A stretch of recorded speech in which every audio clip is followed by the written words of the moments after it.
बिस्मिल्लाहिर्रहमानिर्रहीम। स्टूडेंट हम कंटिन्यू करते हैं। इससे पहले हमने अल्केन के बारे में बात की। अब हम अल्कीन के बारे में डिस्कस करेंगे, जो कि हाइड्रोकार्बन चैप्टर 4 से बिलोंग करता है ये टॉपिक।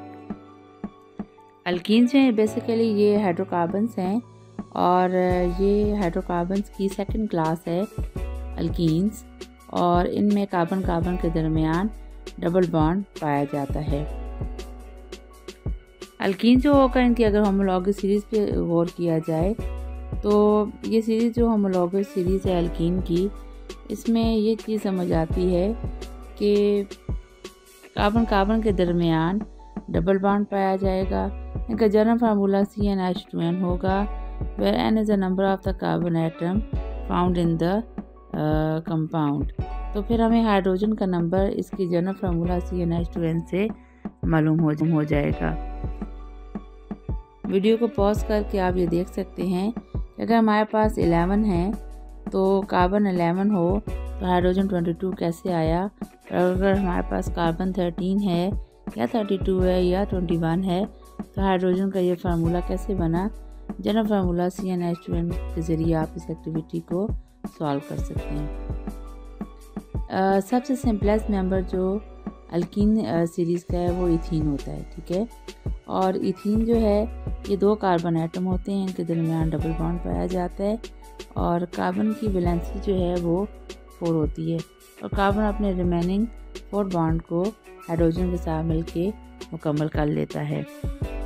इथीन जो है इसका electron dot and cross structure भी अगर देखा जाए तो हमारे सामने ये चीज़ सामने आती है कि दोनों कार्बन जो हैं उन्होंने आपस में 2 पेयर्स ऑफ द इलेक्ट्रॉन को शेयर किया हुआ है, जिसकी वजह से डबल बॉन्ड बन रहा है। अब एक और चीज़ जो इससे रिलेटेड है कि एक टर्म यूज़ की जाती है जो कि हाइड्रोकार्बन से रिलेटेड है, सैचुरेटेड और अनसैचुरेटेड। अब सैचुरेटेड का मतलब क्या होता है, फिल अप, और अल्केन जो हैं ये सैचुरेटेड होते हैं।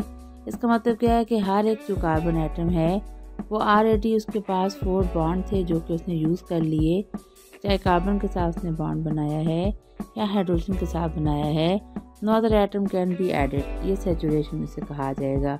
और अल्केन्स जो हैं वो सैचुरेटेड हैं, बट अल्कीन्स जो हैं वो अनसैचुरेटेड होंगे, क्योंकि अल्कीन में कार्बन कार्बन के दरमियान डबल बॉन्ड होता है, और इनके अंदर ये गुंजाइश मौजूद होती है कि ये डबल बॉन्ड ब्रेक होकर सिंगल में कन्वर्ट हो जाए, और इनमें मज़ीद दोनों कार्बन या 3 जो भी 2 कार्बन हैं, चाहे इथीन है, प्रोपीन है, ब्यूटीन, पेंटीन है, तो उसमें डबल बॉन्ड ब्रेक होने की सूरत में अनसैचुरेशन कॉज हो जाती है, और मज़ीद एटम जो हैं वहाँ पे ऐड हो सकते हैं। नेक्स्ट हमारे पास ये एक रिएक्शन है जो कि अल्कीन्स के लिए यूज़ किया जाता है। अल्कीन जो है ये गैसियस स्टेट में पाया जाता है, और इसके first 4 member specially ethene, propene, butene, pentene. अगर डबल बॉन्ड को चेक करना हो तो ब्रोमीन वाटर जो कि रेड कलर का लिक्विड है, इसमें से जब ये इथीन गैस पास की जाती है तो डीकलराइज हो जाएगा ये ब्रोमीन वाटर, और बेसिकली ब्रोमीन ऐड हो जाता है, ब्रोमीन ब्रेक कर देता है डबल बॉन्ड को, और दोनों कार्बन एटम पे अनसैचुरेशन जब काज हो जाती है दोनों कार्बन के ऊपर एक एक ब्रोमीन का एटम ऐड हो जाता है, और हमारे पास ये 1,2 डाइब्रोमो इथेन बन जाता है, जो कि कलरलेस मिक्सचर होगा, लिक्विड होगा। अब आपके पास ये एक टेबल है, इसमें आप इस एक्टिविटी को सॉल्व कर सकते हैं, कंप्लीट कर सकते हैं कि इसमें जो अल्केन और अल्कीन, ये जो टेबल में दिया गया है कि इनका नाम क्या होगा, तो ये आप पिछले लेक्चर को देखते हुए इस टेबल को एक्टिविटी को सॉल्व कर सकते हैं।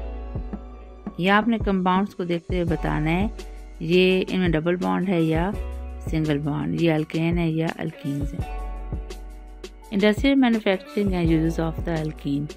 अल्कीन की बहुत जो है वो बड़ी एप्लीकेशंस हैं इंडस्ट्रियल स्केल पे, और मुख्तलिफ़ किस्म की चीज़ें इनसे बनाई जाती हैं। क्रूड ऑयल जो ज़मीन से निकलता है, जिसको हम पेट्रोलियम जनरली कहते हैं, वरना वो होता क्रूड ऑयल है। तो क्रूड ऑयल जो है इसके अंदर बहुत सारे लार्ज मालिक्यूल पाए जाते हैं। इन सब को जो है वो ये एज ए फ्यूल भी यूज़ होते हैं और केमिकल इंडस्ट्री के अंदर भी एज ए फीड स्टॉक के तौर पर यूज़ होते हैं। मीठू से ये इनिशियल प्रोडक्ट के तौर पर यूज़ होते हैं और इससे न्यू प्रोडक्ट जो हैं वो बनते हैं। और ये जो लार्जर मालिक्यूल हैं ये ब्रोकन डाउन होते हैं, हाइड्रोकार्बन्स की बात कर रही हूँ, तो ये क्रैक्ड हो जाते हैं। इसको क्रैकिंग प्रोसेस कहते हैं। ये जो क्रैकिंग का प्रोसेस है ये इन the presence of the catalyst भी होता है और स्मॉलर मालिक्यूल से बनते हैं। और फ्यूल जो गैसेस हैं उससे नेफ्था बनता है, आगे फ्यूल गैसेस बनती हैं, डीजल बनता है, पेट्रोल केरोसिन ऑयल बनता है, फ्यूल ऑयल एंड बिटुमिनस बनता है। तो ये जो तमाम प्रोडक्ट जिनका मैंने नाम लिया ये क्रूड ऑयल से ऑब्टेन होते हैं, लेकिन ये लार्जर मालिक्यूल होते हैं by the process of cracking. ये क्रैक्ड यानी टूट जाते हैं स्मॉलर मालिक्यूल में, फिर एज ए फ्यूल ये यूज़ किए जाते हैं। कैटालाइटिक क्रैकिंग का मतलब क्या होगा? In the presence of the catalyst ये larger molecule hydrocarbon broken down to smaller molecule, और फिर उनके जब लार्जर मालिक्यूल जब ब्रेक होते हैं स्टूडेंट्स, तो ये बात याद रखिए हीट प्रोड्यूस होती है और ये एक्सोथर्मिक प्रोसेस होता है। तो इस प्रोसेस को यानी ये जो लार्जर मालिक्यूल हैं हाइड्रोकार्बन्स के, जब ये ब्रेक होते हैं स्मॉलर मालिक्यूल में तो ये लाजमी इन the presence of the catalyst होते हैं। इसको हम कैटालाइटिक क्रैकिंग भी कहते हैं। और स्मॉलर मालिक्यूल जो प्रोड्यूस होते हैं वो फिर मज़ीद सेपरेट किए जाते हैं by the process of distillation and distillation tar. Some uses जो हैं वो प्लास्टिक के देखे गए हैं और ये प्लास्टिक बेसिकली पॉलीमराइजेशन प्रोसेस से मुकम्मल होता है। मीन टू से कि स्मॉलर मालिक्यूलर यूनिट जो हैं उनको पॉलीमर्स कहा जाता है। जब ये आपस में डबल और ट्रिपल बॉन्डिंग के ज़रिए जुड़ते हैं तो लार्जर चेन्स बनाते हैं और ये जो मोनोमर्स हैं स्मॉलर मालिक्यूल ये बिगर मालिक्यूल पॉलीमर्स बनाते हैं। इस प्रोसेस को हम पॉलीमराइजेशन कहते हैं। अब हमारे पास ये पॉलीमराइजेशन प्रोसेस ये 3 टाइप का होता है और पॉली इथीन जिसे कहा जाता है, पॉली प्रोपीन कहा जाता है, पॉली स्टायरीन। 3 टाइप के डिफरेंट प्रोडक्ट बनते हैं जो कि अल्कीन्स की मिलने की वजह से बनते हैं। शॉपिंग बैग्स हैं, बॉटल्स हैं, बकेट्स हैं, मिल्क क्रेट्स हैं, रोप्स हैं, कारपेट फाइबर्स हैं, इसके अलावा पैकिंग मटेरियल, इंसुलेशन और बॉल पॉइंट्स। इन तमाम के अंदर प्लास्टिक होता है यूज़ और ये प्लास्टिक जो है ये बेसिकली अल्कीन की पॉलीमराइजेशन प्रोसेस से मुकम्मल होता है। अल्कीन जो होगा इसमें चूँकि डबल बॉन्ड पाया जाता है कार्बन कार्बन के दरमियान, जनरल फार्मूला इनका CnH2n होता है where n stands for the number of carbon atom. इसको अनसैचुरेटेड हाइड्रोकार्बन्स कहा जाता है और इसके बहुत सारे इंडस्ट्री स्केल पे हमने जो है वो यूजेस देखे हैं। अब हम देखते हैं कि अल्कीन्स को नाम कैसे दिया जाता है। इसके लिए IUPAC सिस्टम यूज़ किया जाता है। IUPAC stands for international union of pure and applied chemistry. इसके बनाए हुए रूल्स हैं जिनके वजह से इसके स्पेसिफिक नेम होते हैं। दुनिया में आप कहीं भी चले जाएं, हाइड्रोकार्बन्स की चाहे कोई भी क्लास हो, कोई भी केमिकल हो, उसका नाम जब IUPAC रूल से देखा जाएगा तो हर साइंटिस्ट, हर केमिस्ट, चाहे वो स्टूडेंट है या टीचर है, वो इस नाम को पहचान लेते हैं। इस रूल्स में सबसे पहले हम ये देखते हैं कि हमने सेलेक्ट करनी होती है longest continuous chain, carbon chain which contains the double bond. अब आप देखें तो ये नीचे की तरफ जो चेन है इसको हम सेलेक्ट नहीं कर सकते। क्यों?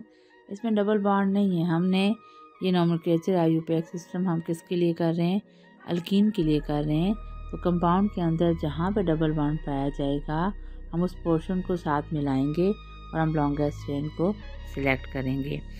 रूल नंबर 2 क्या होगा कि आपने उस लंबा वो जो कंपाउंड है उसको हमने नाम देना है और हमने उस नाम के आखिर में ईन का इजाफा कर देना है। अब लेट्स सपोज ये हमारे पास एक पेरेंट चेन है और इसमें 8 कार्बन एटम है। ऑक्टेन इसको नहीं पढ़ा जाएगा, इसका नाम ऑक्सीन होगा क्योंकि इस लॉन्ग चेन में डबल बॉन्ड पाया जाता है। रूल 3 जो होगा उसमें ये होगा, कार्बन चेन जो होगी हमारे पास पेरेंट चेन की, यानी वो पेरेंट चेन हम उसे कहेंगे कि जो हमें गिवन कंपाउंड है उसमें लॉन्गेस्ट चेन कौन सी है और उसके अंदर डबल बॉन्ड भी पाया जाए। और फिर उसका जब नाम दे दिया जाएगा कॉरस्पॉन्डिंग, तो हम स्टार्ट लेंगे वहाँ से, उस कार्बन से जहाँ पे डबल बॉन्ड सबसे करीब तरीन होगा और उसको छोटा नंबर मिलेगा। यहाँ हम देख सकते हैं कि हमारे पास ये एक लॉन्ग चेन है और इसमें हमारे पास जो कार्बन है 8 कार्बन पाए जाते हैं। The end of the chain is closest to the double bond, यानी डबल बॉन्ड अब एंड पे है तो हम यहाँ से नंबरिंग 1 2 3 स्टार्ट करेंगे। ये इसका रूल है। और जब ये आप नंबर स्टार्ट कर देंगे वहाँ से लॉन्गेस्ट चेन जिसमें 8 कार्बन है, तो ये 1 ऑक्टीन पढ़ा जाएगा। क्यों? इसका मतलब ये है कि कार्बन 1 पे ऑक्टीन यानी 8 कार्बन टोटल हमारे पास थे और कार्बन 1 पे डबल बॉन्ड पाया जाता है। रूल नंबर 4 क्या हो जाएगा कि अगर हमारे पास ब्रांच चेन्स हों और अदर ग्रुप्स हों तो फिर हम उनको ऐसे ट्रीट करेंगे as in naming in the of the alkane, name the substituent group and designate its position on the parent chain with a number। इसका मतलब क्या होगा कि अब जैसे हमारे पास जो है वो अब कार्बन 4 को अगर आप देखें तो ये जो है ये C2H5 यानी CH2 CH3, ये हमारे पास एक तरह से ग्रुप बन जाएगा जो कि हमारी इस पेरेंट चेन का हिस्सा कंसिडर होगा कि कार्बन 4 पे ये एज ए सब्स्टिट्यूएंट आ जाएगा। तो ये इथाइल है, तो हम क्या लिखेंगे 4 इथाइल 1 ऑक्टीन, मीन टू से हमारे पास जो 8 कार्बन पे कंसिस्ट पेरेंट चेन है उसमें कार्बन नंबर 4 पे इथाइल ग्रुप पाया जाता है और कार्बन 1 पे डबल बॉन्ड है। अच्छा, अब एक तरह से दोबारा से रूल को देख लेते हैं। अगर हमारे पास एक चेन में एक से ज़्यादा डबल बॉन्ड हो, जैसे ये देखिए आप, इसमें एक से ज़्यादा डबल बॉन्ड है, यहाँ पे एक से ज़्यादा डबल बॉन्ड है, उस सूरत में हम क्या करेंगे, a compound with more than 1 double bond, तो हम 2 डबल बॉन्ड्स के लिए लिखेंगे डाईइन, 3 डबल बॉन्ड्स के लिए लिखेंगे ट्राईइन, 4 डबल बॉन्ड्स के लिए लिखेंगे टेट्राइन। और नंबर्स को यूज़ किया जाएगा to specify the location of the double bond. For example IUPAC name में आप देखिए हमारे पास यहाँ पे कि कार्बन नंबर 1 पे डबल बॉन्ड था, कार्बन नंबर 3 पे डबल बॉन्ड था। तो इसको लिखते वक्त हम क्या लिखेंगे 1 3 ब्यूटाडाइन, यानी कार्बन 1 एंड कार्बन 3 पे हमारे पास 2 डबल बॉन्ड पाए जाते हैं। बाकी कंपाउंड्स को भी आप इसी तरह नेमिंग दे सकते हैं। अगर साइक्लोएल्कीन्स को देखा जाए तो इसमें डबल कार्बन कार्बन के दरमियान डबल बॉन्ड पाया जाता है। नंबर के इसका जो साइक्लोएल्कीन का है वो सिमिलर होता है अल्कीन्स सिंपल अल्कीन्स की तरह, और कार्बन एटम जो होते हैं डबल बॉन्ड में वो डिजिग्नेटेड होते हैं C1 एंड C2। अब यहाँ पे आप देख सकते हैं जैसे ये मिसाल है 1 मिथाइल साइक्लोहेक्सीन, यानी कार्बन 1 पे मिथाइल ग्रुप है और ये कुल कितने इसमें कार्बन है 6, हेक्सीन इसे कहा जाएगा। और हेक्सीन हम क्यों कह रहे हैं, इसमें 1 इसमें डबल बॉन्ड पाया जाता है। फिजिकल प्रॉपर्टीज़ ऑफ अल्कीन्स को अगर देखा जाए तो बॉइलिंग पॉइंट्स और इसकी डेंसिटी जो है डाउन द ग्रुप वो जो है जैसे जैसे अल्कीन मेंबर्स के मॉलिक्यूलर मैसेज में इजाफा होता है इनकी डेंसिटीज बढ़ने लगती हैं, इनके बॉइलिंग पॉइंट्स इनके मेल्टिंग पॉइंट्स जो हैं वो भी इंक्रीज़ होने लगते हैं और volatility and lower boiling point जो हैं वो चीज़ ब्रांचिंग अगर हो, यानी सब्स्टिट्यूएंट्स अगर इनके अंदर पाए जाएं तो इन अल्कीन्स में बढ़ जाती हैं। Thank you. यहाँ तक तो हमने डिस्कस कर लिया कि अल्कीन बेसिकली क्या हैं इनका नोमेनक्लेचर कैसे होता है, आइयूपीएक सिस्टम में इनके नाम कैसे लिखे जाते हैं और इनकी फिज़िकल प्रॉपर्टीज़ क्या हैं। अब हम इसके बाद डिस्कस करेंगे अल्कीन की केमिकल